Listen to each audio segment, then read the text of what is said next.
Good evening money persons, welcome to 169th daily money show. ఈరోజు మార్కెట్లో ఉన్న important updates అని క్విక్గా డిస్కస్ చేసేద్దాం. ముందుగా మనం మార్కెట్ అప్డేట్ చూసినట్టయితే గ్లోబలీ పాజిటివ్ సెంటిమెంట్స్ ఈరోజు సెషన్లో సెన్సెక్స్ 568 పాయింట్స్ పెరిగి 61,305 పాయింట్స్ దగ్గర క్లోజ్ అయింది. నిఫ్టీ 176 పాయింట్స్ పెరిగి 18,338 పాయింట్స్ దగ్గర క్లోజ్ అయింది. ఈరోజు సెషన్లో బ్యాంక్ నిఫ్టీ 1.83% పెరిగింది. Mid cap index 0.47%, small cap index 0.63% పెరిగాయి. అండ్ లార్జ్ ఐటీ కంపెనీస్ అయిన ఇన్ఫోసిస్, విప్రో, మైంట్రీ లాంటి కంపెనీస్ చాలా మంచి నెంబర్స్ డెలివర్ చేసేసరికి ఓవరాల్గా ఈరోజు సెషన్లో ఐటీ స్టాక్స్లో మనకి మంచి పాజిటివ్ మూమెంటం కనబడింది. ముందుగా మీకు మీ కుటుంబ సభ్యులందరికీ దసరా పండుగ శుభాకాంక్షలు. ఈ విజయదశమి రోజు మీరు ఏం చేస్తున్నారు, ఏదో స్టూడెంట్ అయినా, లేకపోతే జాబ్ చేసినా, బిజినెస్ చేసినా, ఆర్ హౌస్ వైఫ్ అయినా, మీరు చేసే ప్రతి పనికి ఆర్ ఈక్విటీస్లో ఇన్వెస్ట్ చేసినా ప్రతి పనికి మీరు చేసే దాంట్లోని మీకు విజయం చేకూరాలని మనస్ఫూర్తిగా మన మనీ పర్స్ ఫ్యామిలీ తరపు నుంచి కోరుకుంటున్నాం. నెక్స్ట్, వెస్ట్ లైఫ్ డెవలప్మెంట్ వీళ్ళు సౌత్ అండ్ వెస్ట్లోని మెక్డొనాల్డ్ స్టోర్స్ని రన్ చేస్తుంటారు. వీళ్ళు 25 years కంప్లీట్ చేసిన సందర్భంగా వీళ్ళు గ్రోత్ అవుట్లుక్ని రిలీజ్ చేశారు. వీళ్ళు ఏం చెప్తున్నారంటే అడిషనల్లీ 150 to 200 స్టోర్స్ని యాడ్ చేయబోతున్నట్టుగా, దీని గురించి నెక్స్ట్ 3 to 4 yearsలో 800 to 1000 crores ఇన్వెస్ట్ చేయబోతున్నట్టుగా. అండ్ వీళ్ళు ఏదైతే స్టోర్స్ని యాడ్ చేయబోతున్నారో ఈ స్టోర్ ఎడిషన్ వల్ల మన కంట్రీలో అడిషనల్గా 6,000 నుంచి 8,000 వరకు direct and indirect jobs create అవుతాయని చెప్తున్నారు. వీళ్ళు బిజినెస్ అవుట్లుక్ రిలీజ్ చేయడంతో ఈరోజు సెషన్లో ఈ స్టాక్ 2.58% పెరిగింది. నెక్స్ట్, గోల్డెమ్ ఇంటర్నేషనల్ నుంచి అప్డేట్ వచ్చింది. వీళ్ళు ప్రీవియస్గా ఏదైతే బైబ్యాక్ అనౌన్స్ చేశారో ఆ బైబ్యాక్ ఒక రికార్డ్ డేట్ని October 27th ఫిక్స్ చేశారు. సో October 27th ఎవరైతే షేర్స్ని హోల్డ్ చేస్తున్నారో వాళ్ళు గోల్డెమ్ ఇంటర్నేషనల్ ఆఫర్ చేసే బైబ్యాక్లో పార్టిసిపేట్ చేయొచ్చు. ఈ గోల్డెమ్ ఇంటర్నేషనల్ బైబ్యాక్కి రికార్డ్ డేట్ ఫిక్స్ చేసేసరికి ఈరోజు సెషన్లో స్టాక్ 2.29% పెరిగింది. నెక్స్ట్, కేఈసీ ఇంటర్నేషనల్ నుంచి ఒక అప్డేట్ వచ్చింది. వీళ్ళు ప్రీవియస్గా స్పర్ ఇన్ఫ్రా అనే కంపెనీని ఎక్వైర్ చేస్తున్నట్టు అనౌన్స్ చేశారు. అక్విజిషన్ October 13th కంప్లీట్ అయిపోయినట్టుగా వీళ్ళు అప్డేట్ రిలీజ్ చేశారు. సో October 13 నుంచి Spur Infra private limited KEC international ఒక subsidiary company. Next, Bharat gears limited నుంచి ఒక అప్డేట్ వచ్చింది. వీళ్ళు బోర్డు October 28th మీట్ అయ్యి రైట్స్ ఇష్యూకి రికార్డ్ డేట్ ని ఫిక్స్ చేయబోతున్నట్టుగా అండ్ అలాగే రైట్స్ ఇష్యూ యొక్క రేషియో ఏదైతే ఉంటుందో ఆ రేషియోని అనౌన్స్ చేయబోతున్నట్టుగా చెప్తున్నారు. ఈ రైట్స్ ఇష్యూ అప్డేట్తో ఈరోజు సెషన్లో భారత్ గేర్ స్టాక్ పాజిటివ్గా రియాక్ట్ అయింది. నెక్స్ట్, హిందుస్థాన్ జింక్ ఒక పాజిటివ్ అప్డేట్ వచ్చింది. అందుకని మార్నింగ్ మన స్టాక్స్ టు వాచ్ టుడేలో హిందుస్థాన్ జింక్ని యాడ్ చేసాం. ఈ పాజిటివ్ అప్డేట్ విషయంకి వచ్చినట్టయితే one of the largest zinc producer అయిన నైస్టర్ వాళ్ళు యూరోప్లో ఉన్న 3 జింక్ స్మెల్టర్స్ ఒక ప్రొడక్షన్ 50% కట్ చేసినట్టుగా చెప్తున్నారు. నైస్టర్ ఈ ప్రొడక్షన్ కట్ కాల్ తీసుకోవడం కారణం పవర్ ప్రైసెస్ బాగా పెరిగిపోవడం వల్ల వీళ్ళు ఈ ప్రొడక్షన్ కట్ కాల్ తీసుకున్నట్టుగా చెప్తున్నారు. So one of the largest zinc producer అయిన నైస్టర్ వాళ్ళ ప్రొడక్షన్ కట్ చేసేసరికి జింక్ ప్రైసెస్ 14-year హైలో ట్రేడ్ అవుతున్నాయి. దీంతో జింక్ డిమాండ్ పెరుగుతుంది అండ్ జింక్ ప్రైసెస్ బాగా పెరుగుతున్నాయి. కాబట్టి ఈ పాజిటివ్ అప్డేట్తో ఈరోజు సెషన్లో హిందుస్థాన్ జింక్ స్టాక్ 4% పైన పెరిగింది. నెక్స్ట్, CCL ప్రొడక్ట్స్ రిలేటెడ్గా ఒక అప్డేట్ వచ్చింది. India ratings and research agency CCL ఒక క్రెడిట్ అవుట్లుక్ని IND AA- స్టేబుల్ నుంచి IND AA- పాజిటివ్కి అప్గ్రేడ్ చేసింది. ఈ CCL ప్రొడక్ట్స్ విషయంకి వచ్చినట్టయితే బ్రెజిల్ ఏదైతే డ్రౌట్ నడుస్తుందో ఈ డ్రౌట్ వల్ల కాఫీ ప్రైస్లు బాగా పెరిగినట్టయితే వీళ్ళకి కూడా పాజిటివ్. అండ్ దీంతో పాటు రీసెంట్ టైంలో వీళ్ళు రీటైల్ బిజినెస్ మీద కూడా బాగా ఫోకస్ చేస్తున్నారు. వాళ్ళ బ్రాండింగ్ యాక్టివిటీ మీద కూడా బాగా ఫోకస్ చేస్తున్నారు. నెక్స్ట్, నజారా టెక్నాలజీ స్టాక్ కంటిన్యూస్గా లాస్ట్ 3 days నుంచి కరెక్ట్ అవుతుండేసరికి మన సబ్స్క్రైబర్లో చాలా మంది కంటిన్యూస్గా అడుగుతున్నారు. ఇండివిజువల్లీ రిప్లై చేస్తున్నాం కానీ చాలా కామెంట్స్ అయితే వస్తున్నాయి. సో అందుకని వీడియోలో ఆన్సర్ చేసినట్టయితే అందరికీ ఒకసారి ఆన్సర్ వచ్చేస్తుందని చెప్పేస్తున్నాను. బేసికల్ నజారా టెక్నాలజీ స్టాక్ని T2T సెగ్మెంట్లో పెట్టారు. సో దీనివల్ల ట్రేడర్స్ సెల్ చేస్తున్నట్టున్నారు. కంపెనీలో ఎటువంటి ఇష్యూ లేదు, ఓన్లీ స్టాక్ని T2T సెగ్మెంట్లో పెట్టేసరికి ట్రేడర్స్ సెల్ చేస్తున్నారు అంతే. That's it, nothing beyond that. So ఇది ఒకటే. సో కంపెనీలో ఏం ఇష్యూ లేదు కాబట్టి ఇంకా బాగా కరెక్ట్ అయింది అనుకోండి. ఎవరైతే ఈ సెగ్మెంట్ మీద పాజిటివ్గా ఉంటారో కంపెనీ మీద వాళ్ళు ఆపర్చునిటీ కింద చూడొచ్చు. నెక్స్ట్, నిర్మల్ బ్యాంక్ చాలా మంచి రీసెర్చ్ రిపోర్ట్ రిలీజ్ చేసింది. ఈ రీసెర్చ్ రిపోర్ట్లో వీళ్ళు ఏం చెప్తున్నారంటే ఆప్థాల్మిక్ సస్పెన్షన్ డ్రగ్స్లోని పేటెంట్ ఎక్స్పైర్ అయిపోయిన ప్రొడక్ట్స్ చాలా ఉన్నాయి. బట్ కానీ లాస్ట్ కొన్ని సంవత్సరాలుగా జీరో జనరిక్ కాంపిటీషన్ అయితే ఈ సెగ్మెంట్లో కనబడుతుంది. అండ్ ఈ సెగ్మెంట్లో ఉన్న 17 మాలిక్యూల్స్లో యాక్టివ్ పేటెంట్స్ ఉన్న మాలిక్యూల్స్ ఓన్లీ 3 ఉన్నాయి. అంటే 14 మాలిక్యూల్స్ పేటెంట్ ఎక్స్పైర్ అయింది కదా. ఈ పేటెంట్ ఎక్స్పైర్ అయిన 14 మాలిక్యూల్స్లో 8 మాలిక్యూల్స్కి ఇప్పటివరకు జనరిక్ కాంపిటీషనే రాలేదు. అండ్ మిగిలిన 6 మాలిక్యూల్స్లోనే ఏదైతే జనరిక్ కాంపిటీషన్ వచ్చిందో ఈ కాంపిటీషన్ యొక్క ఇంటెన్సిటీ చాలా చాలా లోగా ఉన్నది. దీనివల్ల కొత్త ఎంట్రెంట్కి ఒక స్పేస్ అయితే మార్కెట్లో అవైలబుల్గా ఉన్నది. అండ్ ఓవరాల్ US ఫార్మస్యూటికల్ మార్కెట్లోని ophthalmic and OTIC suspension niche complex కేటగిరీని రిప్రజెంట్ చేస్తుంది. ఈ కేటగిరీలో ఉన్న ప్రొడక్ట్స్ యొక్క మార్కెట్ ఆపర్చునిటీ చూసినట్టయితే $800 million నుంచి $1,000 million వరకు సైజ్ ఉన్నట్టుగా నిర్మల్ బ్యాంక్ చెప్తుంది.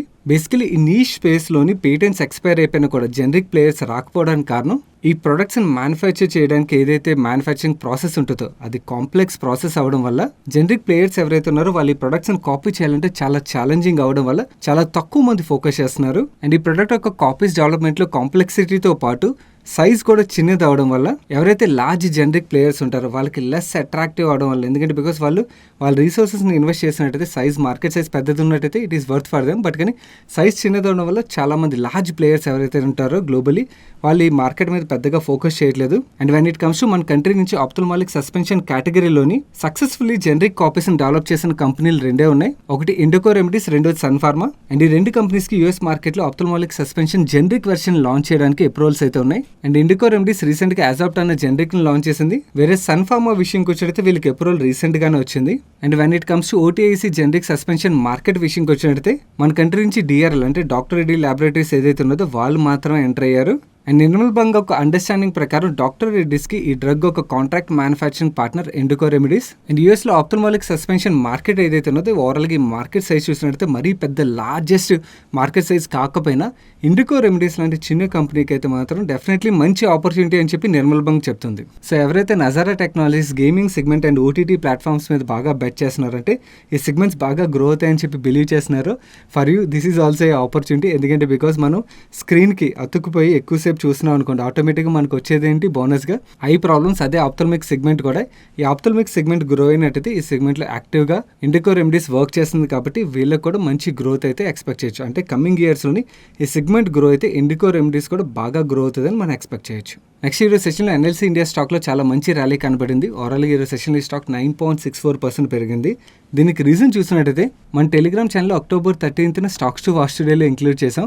ఈ ఎన్ఎల్సీ లిమిటెడ్ వాళ్ళ కోల్ ప్రొడక్షన్ని 4 మిలియన్ టన్స్ నుంచి 20 మిలియన్ టన్స్ పెర్ యానంకి ఇంక్రీజ్ చేయబోతున్నట్టుగా వాళ్ళు అప్డేట్ రిలీజ్ చేశారు. ఈ అప్డేట్ని మనం ఆ రోజు డైలీ మనీషోలో కూడా మాట్లాడుకున్నాం. బట్ కానీ ఈ రోజు స్టాక్ ప్రైస్లో ర్యాలీ రావడానికి కారణం సేమ్ అప్డేట్ని ఈరోజు 11:38కి CNBC అవాజ్ న్యూస్ యాంకర్ ట్వీట్ చేసేసరికి దాంతో న్యూ అప్డేట్లో మార్కెట్లో బజ్ క్రియేట్ అయింది. ఈ బస్ ఈరోజు సెషన్లో స్టాక్ 9.64% పెరిగి 77 రూపీస్ 90 పైసా దగ్గర క్లోజ్ అయింది. నెక్స్ట్ CNBC TV18 నుంచి ఒక అప్డేట్ వచ్చింది. టెలికామ్ అండ్ నెట్వర్కింగ్ ప్రొడక్ట్స్ ఒక PLA స్కీమ్ ఏదైతే ఉంటుందో ఈ PLA స్కీమ్లోని 7 గ్లోబల్ అండ్ 8 డొమెస్టిక్ కంపెనీస్ని అప్రూవ్ చేసినట్టుగా. ఇందులో గ్లోబల్ ప్లేయర్స్ని పక్కన పెడతాం. డొమెస్టిక్ ప్లేయర్స్ విషయంకి వచ్చినట్టయితే Tejas network, Dixon technologies, ITA, HFCL లాంటి కంపెనీస్ కనబడతాయి. సో ఈ అప్డేట్తో ఈరోజు సెషన్లో HFCL stock 5% upper circuit, Tejas network stock 5%, ITA stock 2.41% పెరిగాయి. డిక్సన్ టెక్నాలజీ స్టాక్లో మనకు పెద్దగా మూమెంటం కనబడలేదు. నెక్స్ట్ ఈరోజు సెషన్లో IRCTC స్టాక్లో చాలా మంచి పాజిటివ్ మూమెంటం కనబడింది. దీనికి రీజన్ చూసినట్టయితే IRCTC నుంచి ఎటువంటి అప్డేట్ రాలేదు. బట్ కానీ CNBC న్యూస్ యాంకర్ ఒక ట్వీట్ చేశారు. ఆయన ఏం చెప్తున్నారంటే ఇప్పుడు రైల్వే రన్ చేసిన మెజారిటీ ఆఫ్ ద ట్రైన్స్కి స్పెషల్ ట్యాగ్ ఇచ్చి ఆ స్పెషల్ ట్రైన్స్లోని ప్రైజెస్ పెంచి అమ్ముతున్నారు. అండ్ సేమ్ రూట్లో తిరుగుతున్న డిఫరెంట్ ట్రైన్స్లోని డిఫరెంట్ ప్రైజెస్ ఉన్నాయి. ఈ టికెట్ ప్రైస్ ఏదైతే పెంచి అమ్ముతున్నారో దీనివల్ల డెఫినెట్లీ IRCTCకి అయితే పాజిటివ్ కదా. సో ఆ పాజిటివ్ బజ్ ఏదైతే ఉన్నదో అది మనకు స్టాక్లో ఈరోజు కనబడుతుంది. నెక్స్ట్ CNBC TV18 నుంచి ఒక అప్డేట్ వచ్చింది. వీళ్ళ సోర్సెస్ ప్రకారం నైకా IPO అప్రూవల్ ఏదైతే ఉంటుందో సెబీ అప్రూవల్ ఇచ్చినట్టుగా వీళ్ళు చెప్తున్నారు. ఈ IPO ఒక ఇష్యూ సైజ్ చూసినట్టయితే 4,000 crores. ఇందులో ఫ్రెష్ ఇష్యూ 525 crores ఉండొచ్చు. ఓవరాల్గా నైకాని 40,000 crores వాల్యూ చేస్తున్నారని CNBC TV18 చెప్తుంది. సో తొందరలోనే నైకా IPO అయితే మనం చూడబోతున్నాం. Next government of India phosphatic and potassic fertilizers యొక్క ప్రైస్ని అయితే ఇంక్రీజ్ చేసింది. గవర్నమెంట్ ఆఫ్ ఇండియా ఈ ప్రైస్ని ఎందుకు ఇంక్రీజ్ చేసిందంటే ఇంటర్నేషనల్ ప్రైజెస్ ఏవైతే ఇంక్రీజ్ అవుతున్నాయో దాన్ని ఆఫ్సెట్ చేయడానికి స్పెషల్ వన్ టైం ప్యాకేజ్ కింద DAP సబ్సిడీని 438 రూపీస్ పర్ బ్యాగ్కి పెంచింది. ఈ అప్డేట్ వల్ల ఫెర్టిలైజర్ కంపెనీస్ ఏవైతే ఉంటే వాళ్ళకి పెద్ద రిలీఫ్ అండ్ పాజిటివ్గా కూడా మనం చూడొచ్చు. నెక్స్ట్ మొలాసెస్ నుంచి తీసే పొటాస్ ఏదైతే ఉంటుందో దీన్ని ఫస్ట్ టైం న్యూట్రియంట్ బేస్డ్ సబ్సిడీలోకి తీసుకొచ్చారు. దీనివల్ల sugar cane growers and sugar మిల్స్కి అయితే మనం పాజిటివ్గా చూడొచ్చు. నెక్స్ట్ అగైన్ CNBC నుంచి ఇంకొక అప్డేట్ వచ్చింది. వీళ్ళ సోర్సెస్ ప్రకారం సౌత్ ఇండియన్ సిమెంట్ ప్రైజెస్ ఏవైతే ఉన్నాయో ఈ వీకెండ్లో 25 రూపీస్ పర్ బ్యాగ్ పెంచబోతున్నట్టుగా వీళ్ళు చెప్తున్నారు. అండ్ ఆల్రెడీ లాస్ట్ ఫ్యూ వీక్స్లోని 30 రూపీస్ నుంచి 50 రూపీస్ పర్ బ్యాగ్ ప్రైజెస్ అయితే పెంచారు. దీనికి అడిషనల్గా 25 రూపీస్ పర్ బ్యాగ్ అయితే పెంచబోతున్నారని వీళ్ళు చెప్తున్నారు. ఈ అప్డేట్తో India cements and various other మన సౌత్ ఇండియన్ సిమెంట్ కంపెనీస్ ఏవైతే ఉంటే ఈ స్టాక్స్లో మనకి పాజిటివ్ మూమెంటం కనబడింది. ముందుగా విప్రో నెంబర్స్ చూసినట్టయితే వీళ్ళ గ్రాస్ రెవెన్యూస్లో quarter 7.8%, year on year 30.1% growth deliver చేశారు. అండ్ వీళ్ళ ఐటీ సర్వీసెస్ సెగ్మెంట్లో quarter 6.9% growth and year on year 29.5% growth deliver చేశారు. ఈ ఐటీ సర్వీసెస్ సెగ్మెంట్ రెవెన్యూస్లో అయితే మంచి గ్రోత్ డెలివర్ చేశారు. బట్ కానీ ఈ సెగ్మెంట్లో మార్జిన్స్లో మనకి 104 బేసిస్ పాయింట్స్ డ్రాప్ కనబడుతుంది. And when it comes to their net income year on year 18.9% growth deliver చేశారు. అండ్ EPS 23.8% గ్రోత్ డెలివర్ చేశారు. అండ్ ఈ రిజల్ట్స్ గురించి విప్రో ఒక MD అండ్ CEO ఏమంటారంటే ఈ Q2 రిజల్ట్స్ మేము ఏదైతే స్ట్రాటజీస్ని ఇంప్లిమెంట్ చేసామో ఆ స్ట్రాటజీస్ వర్క్ అవుతున్నట్టు క్లియర్గా డెమాన్స్ట్రేట్ చేస్తుంది. అండ్ కంటిన్యూస్గా సెకండ్ క్వార్టర్ ఇన్ ఏ రో మేము 4.5% ఆర్గానిక్ గ్రోత్ డెలివర్ చేసాం. అండ్ మేము యాన్యువల్లీ $10 బిలియన్ రెవెన్యూ రన్ రేట్ని సర్పాస్ చేసినట్టుగా ఆయన కామెంట్ చేస్తున్నారు. And when it comes to outlook, మనం ఐటీ కంపెనీస్లో చూడాల్సిన క్రిటికల్ పారామీటర్ ఇది. విప్రో మేనేజ్మెంట్ ఏం చెప్తుందంటే వీళ్ళ ఐటీ సర్వీసెస్ బిజినెస్ ఏదైతే ఉన్నదో ఈ బిజినెస్ $2,631 మిలియన్ నుంచి $2,683 మిలియన్ మధ్యలో ఉంటుంది. మేము 2% నుంచి 4% వరకు సీక్వెన్షియల్ గ్రోత్ ఎక్స్పెక్ట్ చేస్తున్నట్టుగా కామెంట్ చేస్తున్నారు, which is good. And Wipro ఒక హెడ్ కౌంట్ 2,21,365 రీచ్ అయింది. అండ్ వీళ్ళ ట్రైలింగ్ 12 months అట్రిషన్ వాల్యూమ్ చూసినట్టయితే 20.5%గా ఉంది. వీళ్ళు ఈ క్వార్టర్లో డెలివర్ చేసిన గ్రోత్ని సెగ్మెంట్ వైజ్ చూసినట్టయితే మేజర్గా వీళ్ళు banking, financial services, insurance segment ఏదైతే ఉన్నదో ఈ సెగ్మెంట్ మేజర్ గ్రోత్ డెలివర్ చేసింది. అండ్ లాస్ట్ క్వార్టర్తో కంపేర్ చేస్తే వీళ్ళ హెడ్ కౌంట్లో కూడా గ్రోత్ కనబడుతుంది, which is really good sign any IT కంపెనీకి.